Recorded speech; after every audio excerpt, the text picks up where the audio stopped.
Hi there, and welcome to this video looking at the origins of the Cold War. This is following the Edexcel spec, but obviously could fit anything from GCSE through to A Level, which is what this is intended for. Now, we talk about the Cold War origins being fair. I always think it's quite clear cut the origins of the Cold War, but there was a lot of speculation as to whether some of that happened during the Second World War or whether it actually started just at the end of the Second World War. But that's, I suppose, why they put circa usually at the start of the origins of the Cold War, because circa tends to mean roughly around the date of 1945.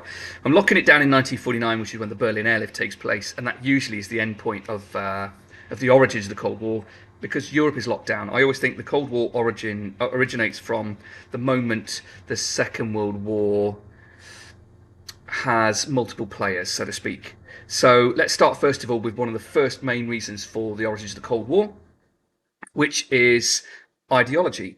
So let's first of all work out that a Cold War is a war that is fought between nations, in this case America and Russia, that doesn't involve a hot war. Now, we know that fighting takes place during the Cold War because there are moments like Vietnam and Korea where communism is being tackled by capitalism. There's never a declaration of war. There is never really any attacks between the USSR and the USA. Although in Korea there are Russians in Chinese fighter planes up there fighting against Americans, so technically there is a clash in the Korean War, but anyway, that's just a technicality. But the Cold War, in essence, is how you undermine your enemy without going to war with them. So let's start with ideology. During the Second World War, communism is seen since 1917 with the Bolshevik Revolution as the enemy, because it's introducing the far extreme of socialism, which is this idea of giving more power down to the people. Essentially, communism is this idea of equality and giving everybody in society the same living standards and the same degree of access for work and so on, that you're not locked out due to competition and wealth and whatnot. Now, Russia in particular fell towards communism because in 1917 it was still quite an agrarian, farm-like background, and eventually when the Bolsheviks do seize control, they are faced with the prospect of creating a brand new country, and they have to industrialize quite quickly. So although it is a communist country, it really isn't communism, because communism would eventually see the dictatorship of the proletariat, so the government, phase away. And what they don't do is that, in essence, Lenin, followed by Stalin, rule the country as a dictatorship. Now, why is that disliked? Well, capitalism is the opposite to communism. Capitalism is the idea of free market competition, so that you can set up a little cake shop next door to somebody else's cake shop, charge something different, offer different varieties of goods, and try and make a profit. And the idea is that competition drives economic development and growth, and that in turn aids the development of a country. The downside to that is that you lose out in terms of that sense of equality, and that there are great divisions between rich and poor. So capitalism is this idea of freedom, usually associated with it. It's attached to the Western world today, but at the time of the Second World War, certainly America. And without going into the history of capitalism, those two ideologies sat opposite each other. There was a great fear of communism spreading throughout Europe, and in fact, when Hitler came to power in 1933, the communists were quite closely behind them in terms of seizing control. And there was a fear of communism in European countries that drove many countries to isolate Russia and not recognize them as a nation. The Second World War then starts, and communism is still seen as the enemy because they sign a non-aggression pact with Hitler in 1939, and they invade Poland together, Germany and Russia. By dividing up Poland, that creates friction with Polish history, and it creates friction really with the Allies. At this point, America isn't on the scene. It is just Britain fighting alone. And in fact, between 1939 and 1940, it's a bit of a phony war. This is not a history of the Second World War. This is just setting up the idea of ideological differences. When Winston Churchill takes power in May 1940, we see a change of attitudes, really. In 1940, most of Europe has fallen as the German army, the Wehrmacht, sweep west through Europe. Once they've taken control of France, the Battle of France is over. As Churchill said, the Battle of Britain was about to begin. Once the Battle of Britain was over by September 1940, The Germans then started to make plans to attack the USSR, and it's at that moment I can imagine that we see the formation of this, what we call a Grand Alliance. Britain is already getting support from America, who are sending over some old Liberty ships from the First World War and rifle ammunition that doesn't actually fit in our guns anyway. But the idea is that that is supposed to kind of keep propping Britain up during the lean years when Britain's on their own in Europe. Britain and America will join forces after Pearl Harbor, and in 1941 they create the Grand Alliance between the two nations, and that's when the friendship between Britain and America becomes quite tight. The USSR, they will join in the summer of 1941 after the Germans invade. And then what we see is Britain, America, and the USSR joined together to fight against their common enemy. Now, fast forward to 1945, and we have the collapse of Germany and the formation of a post-war discussion that takes place about what's going to happen. Now, the ideological hatred between capitalism and communism is buried underneath the Second World War because they've got an enemy to fight and they just work on that. Even in the Second World War, though, there are conflicts.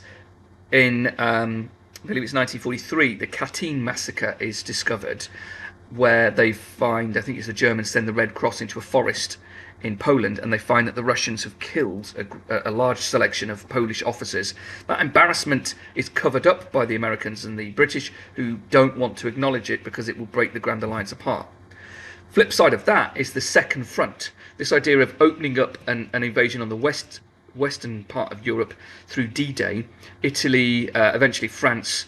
That was not good enough for the Russians, and the Russians believed that they were being left to be destroyed by Germany. Probably some truth behind that.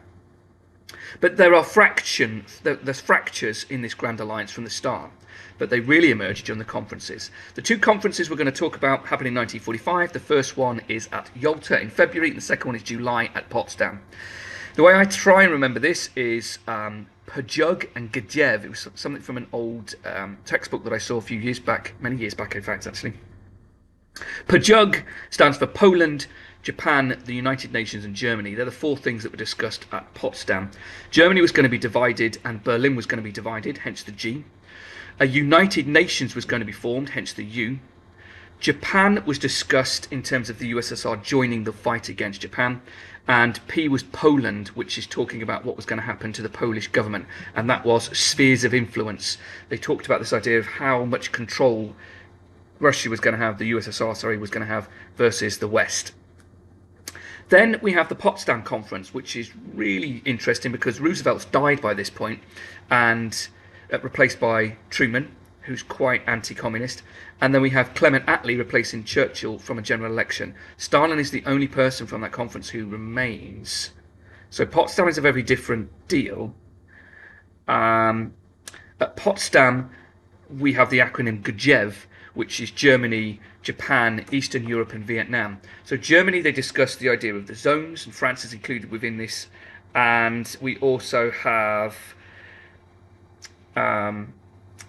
the idea of reparations. Now, the Americans want reparations to not be part of the deal. However, the Russians, the Soviet Union is very much in favour of reparations and stripping Germany completely so that they can't pose a threat again. Now we have some conflict again. The J is for Japan and the idea of dividing Japan up the same way as Germany. The E is for Eastern Europe. Eastern Europe, we're going to have free elections. This would actually lead to salami tactics, which is where Eastern Europe was sliced like a piece of salami up, and Stalin took complete control of Eastern Europe to create a buffer zone to protect them from fascism. And V was Vietnam, because at Potsdam, Vietnam was very much part of how you solve a colonial power like Vietnam. What they decided at this conference was to allow the French to return to Vietnam to take control, as it used to be their colony of Indochina. During Potsdam, two other things then happened. We've talked about the leaders changing. Stalin felt very much in control at Potsdam, and that gave him the confidence, I suppose, to launch those salami tactics through coercion and control of Eastern European elections. The second thing that happened was the atomic bomb was being discussed, not openly. The Americans didn't like the idea of making the Russians, the Soviets, aware of it. However, the Soviet Union knew that they had the bomb. In August, a month later, they dropped the atomic bomb, ending the Second World War. The atomic bomb is another reason, I suppose, a third reason after ideology in the conferences as to why there is a Cold War, because of an arms race. It creates this complete power shift. The world powers now shift towards America now being the most dominant force in the world. That would soon change by the end of 1949 when the Soviets test their first atomic bomb. Okay, let's go through the events now of how it goes from 46 through to 49. In 1946, we have 3 telegrams that are going back and forth. One of them is George Kennan's long telegram. Now, he's the foreign ambassador to the Soviets. He's an American chap, and he's living in Moscow. And he writes a telegram reporting of the dangers of the Soviet Union and how expansionist they are. So it stirs up this belief in America that the Soviets are going to now steamroller through Europe and use this as an opportunity to grab land in the West. At the same time, the Russians are reporting about the expansionist plans of the Americans. So the Russian ambassador in Washington writes a similar report. Both of them founded in very little, but they're getting the sense that the Americans are here to stay. And the third one comes in March, which is Winston Churchill's Iron Curtain speech. The Iron Curtain speech just talks about this idea that Stalin is not allowing us to see what's going on in Eastern Europe with these elections, and there is a fear about what is being amassed. It's fear-mongering. It's connected to this idea that they don't talk to each other, and their ideological differences are coming out, and they're looking at what each are doing quite closely. At the same time, Greece is fighting a civil war. It's been doing so since 1944. The British are sent in there to try and stop communism from taking control. And by 1947, it leads to the Truman Doctrine. The doctrine is like a principle, a statement of intent. The Truman Doctrine says that any country that requests help will get it. That help is quite ambiguous, though. It's designed to prevent the USSR from taking over many other countries, as they've already started to do through elections. The long telegram is a statement or a promise of support, and that support comes from George Marshall's Marshall Plan, which is a monetary package designed to help countries recover from bomb damage and from the Second World War. It comes at a cost. It comes at the fact that they only will give them this money if they buy from American goods. Therefore, Eastern European countries are offered it, but the Soviet Union turn it down and tell them not to accept that money. The Soviet Union will set up something called Comecon, and that is an organisation designed to help support the economic development of Eastern European countries. It's not particularly as good because, obviously, through capitalism, the Marshall Plan was a much stronger idea in terms of monetary support and development. It leads to the phrase dollar imperialism, which is what the Soviets coined that Marshall Plan, and it was again designed to poke at the Americans to say, you are taking over these countries using the dollar, using your money to make them loyal to you. And it's this, again, this idea that Europe becomes split between a West and an East, hence the Iron Curtain, which is just a statement. It wasn't really a wall or a division. That Iron Curtain would eventually mark out, though, the division between East and West in Europe in terms of which country was loyal to which side and which country had been taken over in terms of elections. Okay, so in 1947 we've got Truman Doctrine and the Marshall Plan. We then get to 1948, and this is centering over the issues to do with Germany. Germany is a complicated one because it is right where the Second World War ended. It's where the two armies met, the Allies, and it's where the two Allied armies met. Berlin heavily sat within the Eastern European zone, and it would be the most contested issue throughout the Cold War as to what was going to happen to Berlin. Right, so 1948 comes along. There is a bad winter that takes place there, and a lot of Western European, in fact, a lot of Western Europe suffers due to the lack of recovery from World War II. And so what happens in Germany in particular is they try and get their industry and they try and develop the country quite quickly to act as a buffer against the Soviet expansion they see is coming. To deal with the economic downturn and to deal with the bad winter, the Allies introduced a new currency called the Deutschmark, replacing it from the Reichsmark. Now, this angers the Soviets because in Berlin that's going to have a major effect. It means that the currency the Eastern Europeans have is not going to be compatible with Western Europe, and it's going to create a divide. Arguably, the West have then caused this problem. They didn't consult the Soviets, and I think they should have done, but what they're doing is they're trying to preserve and protect Western Germany and Western Europe. This leads to the Berlin blockade. Stalin believes that if he can starve out West Berliners, he can claim the whole of Berlin, and the West won't have any eyes on what's going on in Eastern Europe. The Allies decide that the only way to try and break this blockade, very clever the blockade, no roads, no trains, nothing was able to get into Berlin except 3 air corridors which could not be shut down. And so for more or less a year, between 48 and 49, the Allies flew in planes. About a plane a minute was landing, supplying West Berlin with enough to keep it going. It proved to Stalin that they could keep West Berlin going, and so he releases the blockade, but it leads to 2 major things. One, West and East Germany effectively become 2 separate states.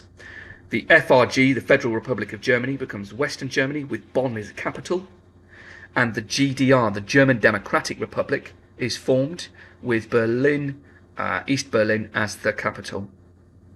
Those 2 states do not recognise each other right up until the détente period.